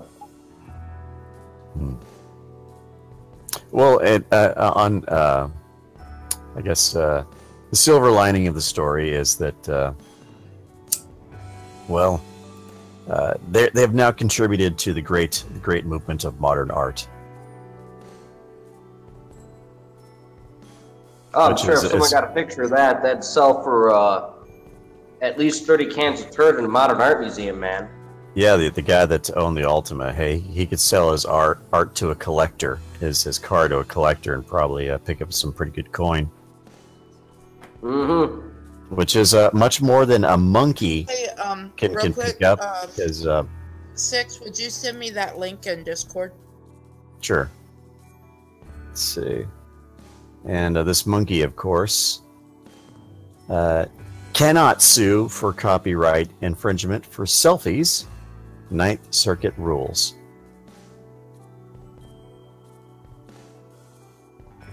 Let me send you that article really quick here. Clicky, click, click there. Where the hell did Discord go? Oh. Discord freaking disappeared on me. Sure. Whatever. Anyhow, I'll send it to you in a bit. Try to sue a monkey. What's going on now? A monkey cannot sue for copyright infringement. Infringement for selfies. Ninth Circuit. So a monkey is trying to sue somebody. What? Yeah. A monkey is trying to sue for copyright infringement. Some people say he likes to monkey around. Anyhow, let's see. A federal appeals court decided unanimously Monday that animals may not sue for copyright protection. The ruling came in the case of a monkey that took selfies with a wildlife photographer's camera. The photographer later published the photos. An animal rights group sued, charging the monkey owned the copyright because it took the pictures. Quote, "We must determine whether a monkey may sue humans, corporations, and companies for damages and injunctive relief arising from claims of copyright infringement," Judge Carlos B., appointed by President George W. Bush, wrote for a 3-judge panel of the U.S. Ninth Circuit Court of Appeals. We conclude that this monkey and all animals, since they are not human, lack statutory standing under the Copyright Act, B said. Naruto, named as the plaintiff, was a 7-year-old crested macaque living in a reserve in Indonesia. The monkey purportedly took several photos of itself in 2011 when wildlife photographer David Slater left his camera unattended. People for the Ethical Treatment of Animals, known as PETA, sued Slater in 2015, arguing the copyright belonged to the animal. Oh, for fuck's sakes. Of course it's fucking PETA. Oh, goddamn. The group and Slater. Animals are people too. Animals are people too. Copyright selfies. Copyright selfies. Yeah, what the fuck is a monkey gonna do with a goddamn selfie, for fuck's sake? Scratch its ass with it? Oh, Christ. Can we kill these people now? Can we, I know I'm dragging this over from the previous thing, but I mean, ovens, PETA, it's something to consider, you know? Well, so they certainly, be a bit of poetic justice if somebody found like a bunch of PETA and dumpsters behind convenience stores. Much like they leave the bodies of countless thousands of animals that are entrusted to them every year that they have euthanized. Just saying. Anyhow, Slater later settled the case at a court, but the Ninth Circuit decided to rule on the matter anyway. Hey, you know what? The Ninth Circuit, of course. Yeah. So you know what? Hey. If they want to put people and animals on equal standing, yeah, let's leave some PETAs in dumpsters behind convenience stores, just like they do animals every year. Ninth is California, yeah. Yeah, the West Coast. I'm thinking so. Yeah. Yes, it is. Judge N. Randy Smith, in a concurrence, called PETA's suit frivolous. I want everybody to give a round of applause to our good friend Judge N. Randy Smith for being sensible.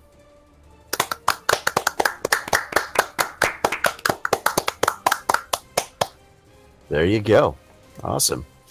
The concept of expanding actual property rights and rights broadly to animals necessitates resolving what duties also come with those rights, he wrote. And because animals cannot communicate in our language, who stands in their shoes? He said the federal courts lack the authority to hear a suit purportedly brought by an animal. It's really sad that PETA can't wrap their minds around that concept. It's like they think the world is just like an episode of Mr. Ed. That the horse is talking. No, it's not the horse that's talking. I think it's the hallucinogens that you had in that bran muffin. Ryder was clapping, so thank you, man. Thank you for clapping. Thank you for clapping. It takes a lot of balls to clap in the chat. It's a superhuman act. Speaking of balls, Testicle Festival canceled. Notorious annual Montana event calls it a day after 35 years. Then what am I gonna do with these things? I don't know, man. After a spate of legal action, social media confusion, and general debauchery, the celebrated Testicle Festival just outside of Clinton, Montana will no longer be asking patrons to have a ball. The rowdy festival's closure after 35 years in action was first reported by the Missoulian on Monday. According to the newspaper, a drop in attendance and several high-profile incidents led to the decision. Matt Powers, who owns the Rock Creek Lodge, yes, Matt Powers, that's the name you want if you're running a testicle festival. Matt Powers, who owns the Rock Creek Lodge, where the festival takes place, he told the paper that increasing social media use was an issue for some longtime patrons who wanted to disconnect and not have to see their actions publicized in social media posts. The festival also facing a lawsuit after 2 people were killed when a patron grabbed the steering wheel of a shuttle back to town last year's event, flipping the vehicle. Along with drink-driving related incidents, the festival has also been the scene of a number of stabbings. Damn, chowing down on some big old balls. Puts the stabby in you.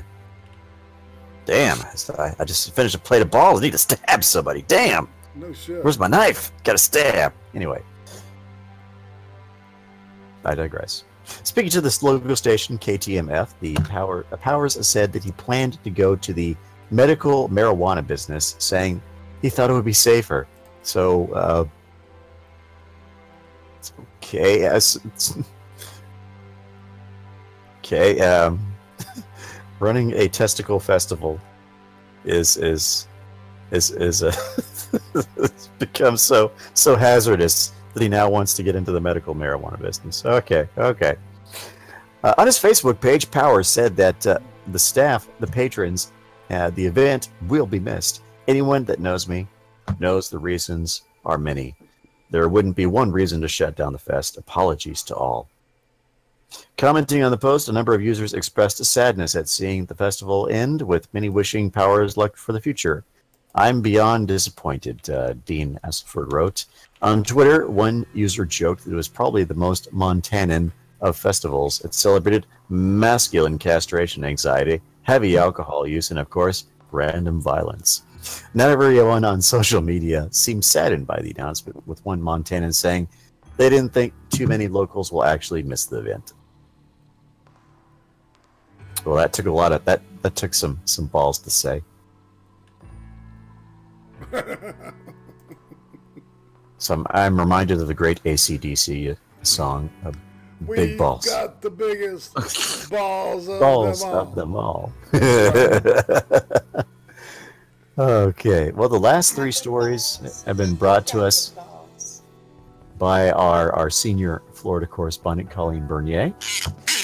She left us a lot of stories. Damn.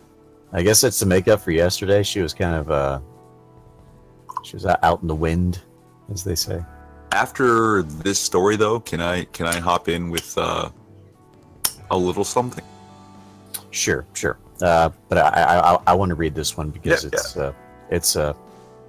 it pertains to something that's very near and dear to my heart. Let's do it. Flaming cheese sets off sprinklers at Baltimore's Cavamaze restaurant. Video goes viral. So oh my god! Everybody knows that I'm a big cheese fan. Is it? What do they call it? I know when you light bananas on fire, that's bananas Foster. What's cheese? Is it Swiss Foster? Ruin. Cheddar Foster? I guess can't Oh, cook. it's called ruin. Oh, that's a French word, yeah. So Can't. Are cook, you just being silly? No, seriously. What's it called? It's got to be a delicacy. Or otherwise, why do you do it? I think it's flambe. Flambe is when you light any particular thing on fire. Right? Yeah, but le fromage, le flambe. Oui. I don't know if there is a name for it. But, oh, okay. Diners at Cava Mezza learned there is such a thing as too much cheese when 4 flaming cheese dishes set off the sprinkler system at the Harbor East restaurant last week. Holy shit. Nonsense. They need 8 fucking cheeses. 8 cheeses. There you go. There you go. I'm But it talking doesn't. thermonuclear cheese here. Talk There about the we go. sprinkler system. I'm talking about bringing the whole damn house down. They obviously never heard better with feta. That is a good cheese. I will. You know, man, this has got me hankering for a fucking Swiss on rye grilled cheese. Yeah. There you go. That There Oh you my sounds go. God. fucking good, doesn't it? You know how Read my fucking- mind. You know how Canadian that is? All right. Is Yeah. Yeah, man. Rye whiskey, rye bread. That's a very Canadian. it? Yeah, I like it. I like rye. Yeah. It's good shit. Yeah. Oh yeah. That sounds fucking tasty to me, dude. And guess what? Rye bread, no sugar. Most of your white breads actually have sugar. Rye has none. Just throwing that out there. Sweet. I feel spry with rye. About a dozen international colleagues from Oath, a digital media company owned by Verizon, were having dinner at the Cava Mezza Tuesday night when they were enjoying the restaurant's saganaki flaming cheese. That's the word you're looking for, saganaki. That They were sounds among- Japanese. I think it probably was. They were among the last tables in a restaurant, when they placed an order for the four of the cheese dishes. We originally ordered 4. It was an incredible show, and they tasted amazing. Matt Gillis, Senior Vice President of Publisher Oath, said in an email. So we doubled down and ordered another 4. A video by James Hughes, another guest on the group and Director of Publisher Sales for Oath, showed servers igniting the 4 skillets at once. Second later, the sprinkler directly overhead unleashes a torrent of water, dousing the flames and the servers. When the sprinklers initially went off, we couldn't stop laughing. It was just so shocking. We're just having such a great time all night that we couldn't help but laugh. Hughes said in an email, the staff treated us amazing that night. Very attentive and made for a memorable night, even without the sprinkler fire. Saganaki is the most popular dish at Cava Mezza. Founder Ted. Oh goodness, this is a name that Weebo might be able to pronounce. Xenosristos. It's like Xenochrista? Hinokristos. Xenochrista? He's Xenokristos. My Greek's not that good. I'm sorry. I can't help you guys. I don't think there's an X in Greek. That might actually be like Slavic. Interesting. The restaurant, which also has several locations in Washington, D.C. area, specializes in Greek-inspired small plates. And 12 years since Cava opened its original location, Xenokristos said he never seen anything like a Tuesday incident. No one was hurt. We've always preached safety first with that dish, and safety is our #1 priority. Despite damage to a printer and a phone at Cava Mezza, the restaurant replaced the items and was open for business Wednesday. Saganaki has only become more popular in the last week. Hirokristos said. Awesome. We gotten people coming in and asking for it, and they're bringing it up, and they're talking about Hirokristos said. The video has since gone viral with more than 45,000 views on YouTube. So it's something we can actually watch. We can watch this Saganaki burning. We recently launched a program in my team to try to make the world feel a little bit smaller. And in doing so, we brought people from all over the world to Baltimore to get trained and build relationships with their global co-workers, Gillis said in an email. We did a good job at making the world feel a little smaller. And of course, setting cheese on fire, which resulted in property damage and the amusement of some. Well, hey, there's nothing like some thermonuclear saganaki. Hey, Yep. I get it. You know, I'm a grill man. You know, you want the fire to touch the fucking meat and the veggies. It puts a little smoke in there. Puts a little smoke in there. It rounds out the flavor, and it adds a new dynamic.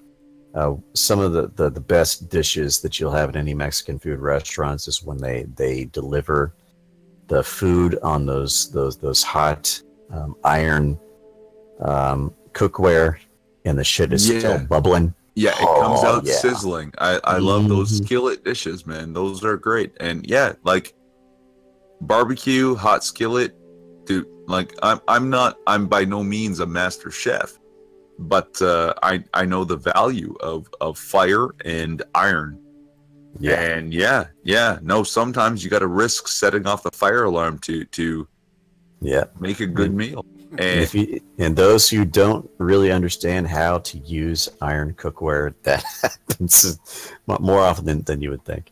We can discuss that. How about a Sunday stream talking about cooking? There we go.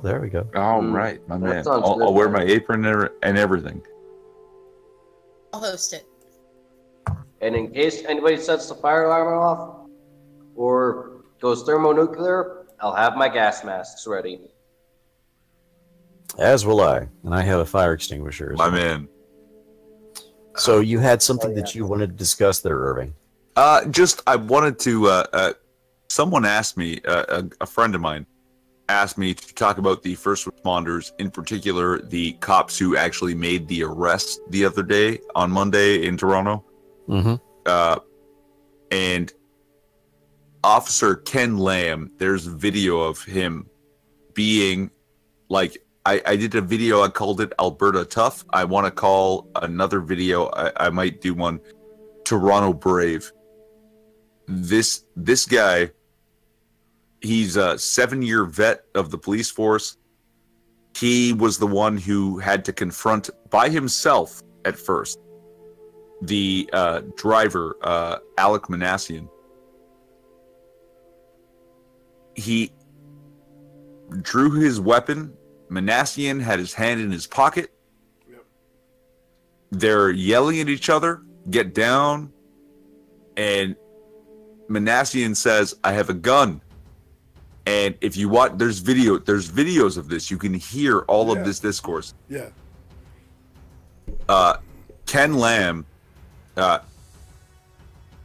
says, in response to, I have a gun. Lamb says, I don't care. Yeah, you've seen it. Okay, my man. Shit, man. And there's aerial view. You can watch the way they're pacing. That Lamb is putting himself in that 20-foot position. That at 21 feet, 7 meters, 7 yard. It's very difficult to hit your target with a pistol. And he's backing up, but he's also twisting side to side, and you guys can't see me shifting my weight here. He's shifting side to side as Manassian approaches him. He's using the Ryder van as the backstop, and he's at wherever Manassian approaches him, he twists to make sure that there's a van behind Manassian if he has to pull the trigger. Right. That's very clever. That's very clever. And he keeps himself 20 feet away because he knows a civilian or somebody who's fucking driven a van into, like, some psychopath is less likely to hit their target than a trained police officer who goes to the range on a regular basis. And he put himself in this position 7 yards, and he keeps himself there. And when Manassian pulls his phone out of his pocket, because that's what it was, he had no gun. Yeah, and Lamb doesn't fire, and he draws it out again, like he's drawing on it, and he did it twice. Yes, and Lamb doesn't blink, doesn't fire, and right when Manassian says, shoot me in the head, Lamb says no. Right? I have a gun. Fucking awesome. I don't care. And so, when he knows for sure now, that's not a gun. Now Lamb closes the distance, and Buddy throws his phone away. Like, he throws his phone as if it was a weapon. Hands are up, and Lamb takes him down. And he did his job as a cop, and to the highest fucking degree.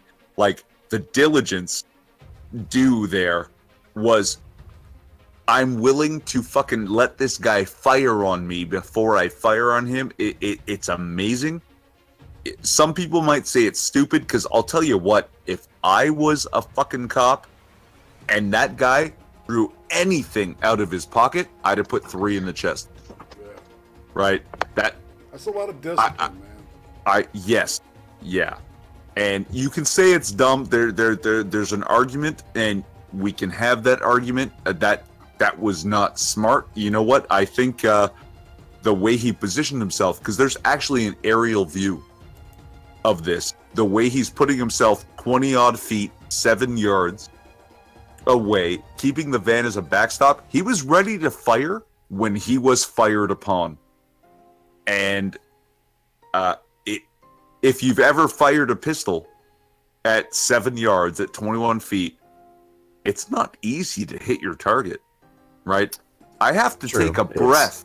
I have to take a breath for every round if I want to put one on target. And I've been shooting a number of times. I wouldn't say I'm, like, particularly skilled, but I know that, yeah, a stationary target, dude, it's not easy to hit outside of 20 feet. You have to aim and fire. Right? And this guy, he was looking at a moving target that may or may not have had a weapon, kept the range, kept the proper backstop, right? And you can see him maneuvering himself to keep that backstop. Mm-hmm. And, yeah, he realized that's not a gun. Never pulled the trigger. Smart choice there. It's a lot of experience. It's a lot of bravery and smarts with weapons that comes into play in that. And then also, you have to.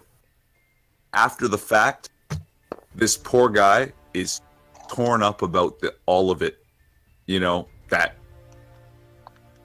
not even like I didn't put the guy down or just like I didn't prevent this. He's really apparently having a lot of struggle with it, right? That he did his job. He did his job as best as he could, and he's still like not right about it. And this is his name is Ken Lamb. Well, you know, majority of police first responder are just the same, and this is what upsets me most about all the BLM stuff over the last couple of years. And certainly the officers who have been, I'm actually making a video about this right now, and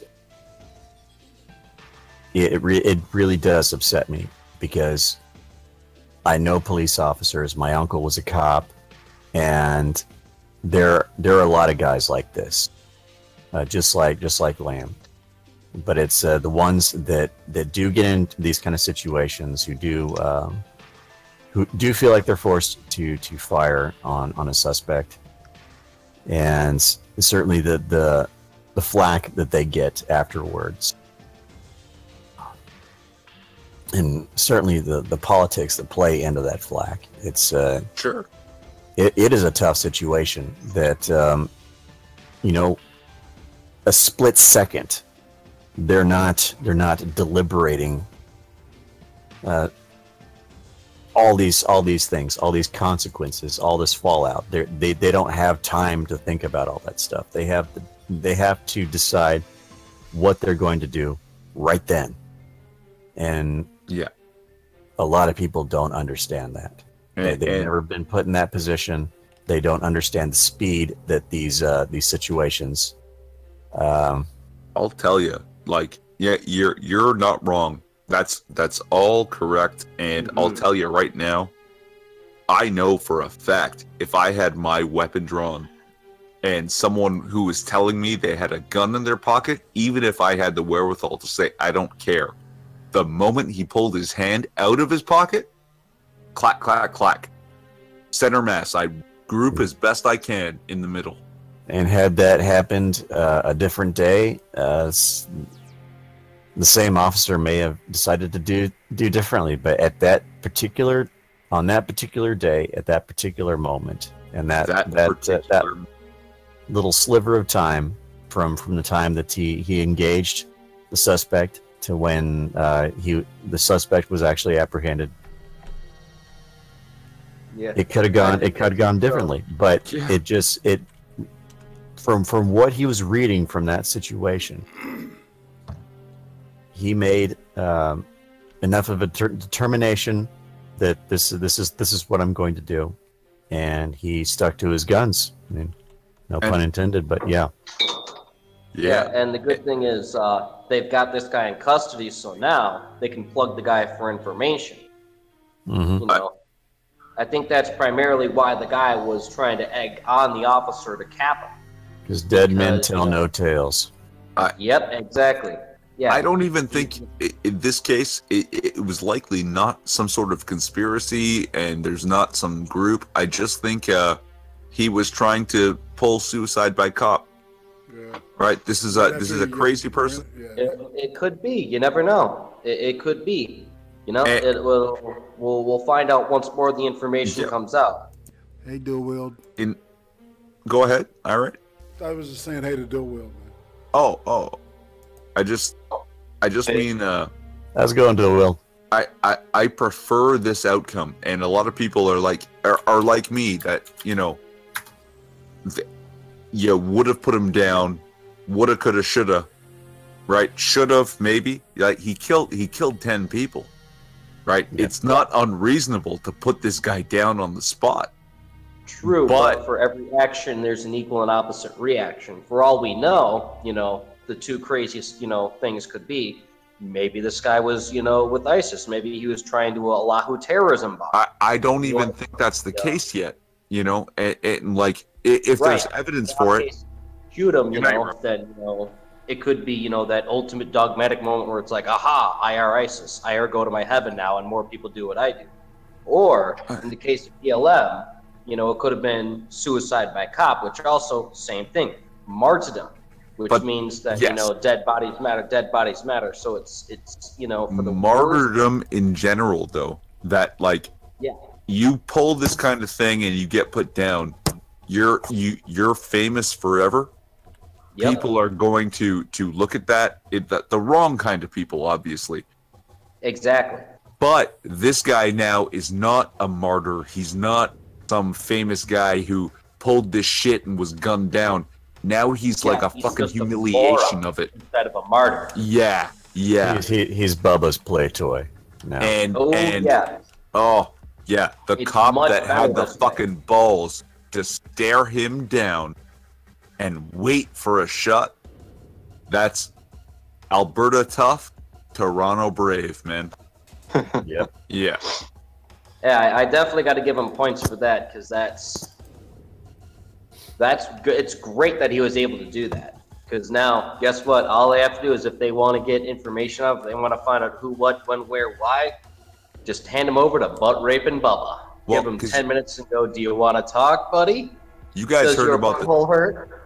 You guys heard about this other thing, right? That this 19-year-old guy on a knife, or on a bus, had a knife, and he and cops got into it, and there was like 14 rounds put into the man.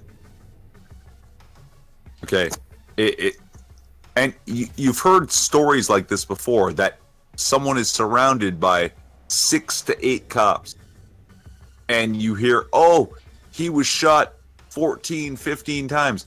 Why? Because every cop, every person with a concealed carry is taught, if you have to do this, you don't put one round into a person. You're taught this in karate. You don't strike one time. You strike 3 times. Center mass. Yes. you center mass them with 3 rounds. So if every cop saw an aggressive action and pulled the trigger 3 times, you're having 6-10 people firing 3 times on the guy. Right, and he's going to have 15 to 30 rounds in him. And they're trained not to assume that the other guy hit him, right? They're trained to assume that everybody else is going to miss but you. So you've got to hit them. That you put your tree, you group properly and center mass, right? Because I mean, like I've had this conversation with people at work that some smart ass who's like 21 years old is like, I'd put 2 in his shoulder, 1 in his leg. Can you hit that target at 25 feet? I can't. I can't put 2 in the shoulder and 1 in the leg at 25 feet. Not at that speed. Clack, clack, clack. Are you kidding me? No, buddy, no. I have to take a breath. I have to reset with every round if I want to hit this fucking 2-inch wide target. You know, and even then, I might be off by a hair. So it's better to just fucking center mass it and put 3 and try to keep your grouping. Try to keep your hands steady and put them in the same place. Well, I'll tell you this, Irving. The only way that I could do that is if I was standing just absolutely like stone still. Yes. And so's your target. I was shooting at a stationary target. Like it's not easy, and you know, a 2-dimensional stationary target. Dude, at 10 feet, I can do what they're saying. At 21 feet, I can't do that. I could, like, in the span of a single second, I can fire off 3 shots. I can't fire off 3 shots accurately. You know what I mean? Yeah. Right. That's the thing. All day, that's what these cops do. There are days that they just spend where if they don't have anything else to do, they'll just be at the range working on that. Working on grouping. Yeah. Mm-hmm. Exactly. Yeah. Just keeping, like, because every time the gun recoils on you, you're resetting. So you're trying to make a muscle memory that you can fire 3 shots and you know the recoil, you know where your hands are going to settle, and you can put them together. You can't go shoulder, other shoulder, leg. Like, that's not going to happen at 20 feet. It's just not possible. Like, the masters of guns. Yeah, and movies and TV, you can do that shit. Because you have the benefit of narrative and editing. And the magic of Hollywood. Hollywood magic. Exactly. In the real life, you're not going to be able to do that. But this guy, he circumvented all of the fucking firing and judged. If you had a weapon, I think you would have drawn it already. Waited for the piece to come out of the pocket, where I would have been too terrified to even guess. I wouldn't have waited. I would have fucking plugged them. But he had this poker face, this poker brain, and knew you don't have shit. Like, you're bluffing out your ass. He knew it. And that comes with experience, with weapons, and with perps. So I don't know what this poor bastard's been through to have that experience. But he was like, you got nothing. You got nothing. And I'm going to let you take your cell, because apparently it was a cell phone. I'm going to let you draw your cell phone out of your pocket. And I'm not going to flinch. And he didn't. And now that man's arrested. So he's more humiliated than martyred. Oh, yeah. So it's little bitch. Moron, if anything. And now all the world knows how big of a dumbass he is.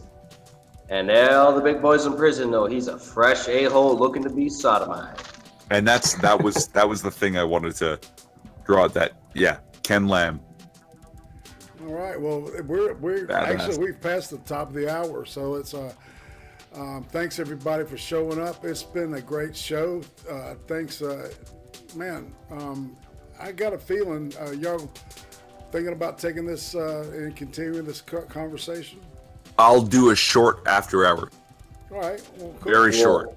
All right. Well, all right. Hanging out. All are welcome.